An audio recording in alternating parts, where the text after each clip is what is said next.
Dear smoothie drinkers, day 18 is upon us. Today we're going to be using purple kale again, so you know the drill. We got to de-stem it, because kale stems are slightly bitter. While I do that, I want to talk about the importance of ripe fruit. Now a few days ago you saw that my papaya wasn't as ripe as possible, and I just want to remind you that whenever possible you want to get fruit that's absolutely at its peak. How do you know if fruit is at its peak? Well, eventually you'll learn through trial and error, but the better way to learn, the more cost-effective way, is to befriend your local produce manager.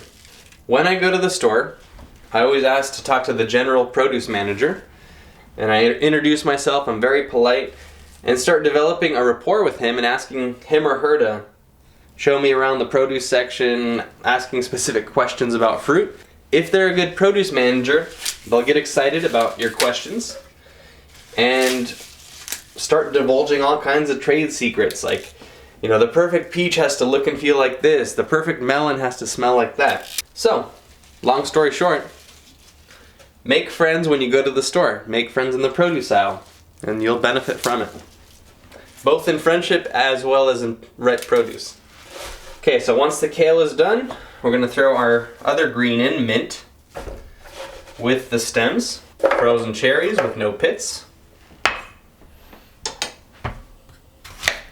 one small apple, or half a normal apple, with seeds, half a pear, peaches, and water. Wham bam boom. Let's go.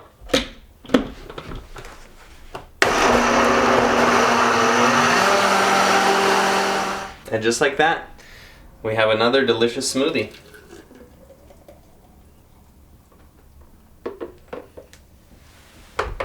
Alright, get after it. Make your smoothie today. Go.